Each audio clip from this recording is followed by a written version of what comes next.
Now we work with such large data sets sometimes in Power Query that it's actually quite useful sometimes to narrow down the volume of data that we're working with for reasons of performance, efficiencies in the performance area. And so we deal with something called parameters. Now, if you want to deal with parameters to narrow down your data sets, you first of all need to go to View and you need to check that Always Allow is ticked. So I'm just going to give that a tick. Now let's try and narrow down our orders. So I'm going to go to the orders query and I'm going to try and narrow down the volume of records I've got in my orders by order date. So I'm just going to click on order date and notice that the data type for order date, is a date field. All right, so it's important to understand the data type. So now that we know that the data type is date, let's go home. And from the Home tab, I actually want to do a parameter query. So I'm going to go to Manage Parameters. And if I hit the drop down, I can create a new parameter. Now a wee window will pop up. Here it is here. And I'm going to give the parameter a name. In fact, I'll just delete this one. I'm not sure why that one's there. Delete, close. So that's how you delete a parameter, the little X there. Cannot be deleted because it's being referenced. Oh, sorry, that's something else I've got going.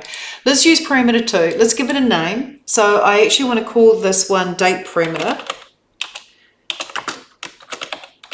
I could say order date parameter, but I actually want to be a little bit looser so with its name, because then I can use it on other queries. But this is designed to narrow down the data by, or data set by date.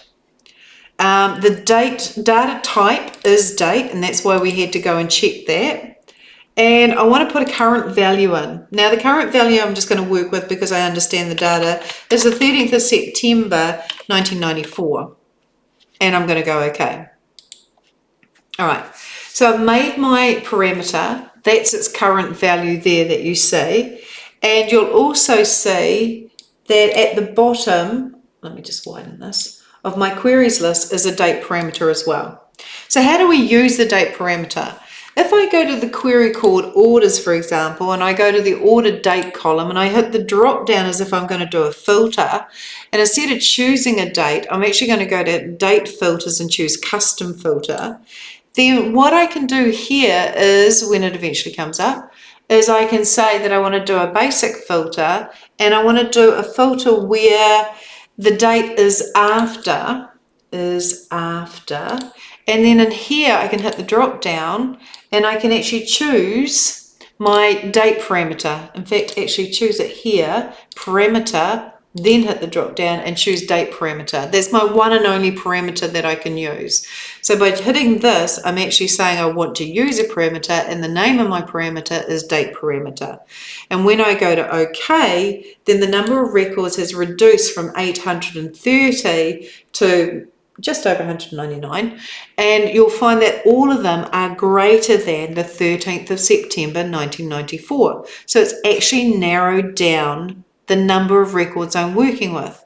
Now, if I want to edit that parameter, one of the ways is to go to my Manage Parameters, Edit Parameters, go to my Date parameter, and change it to say, what's another good example to use?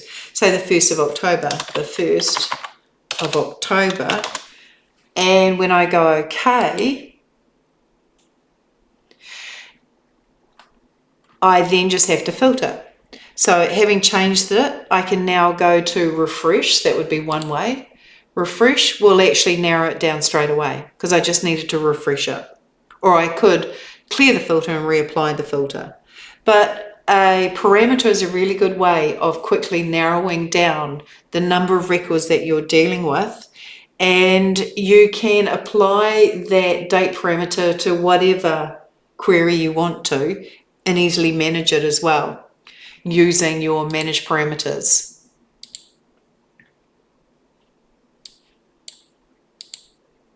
Yeah.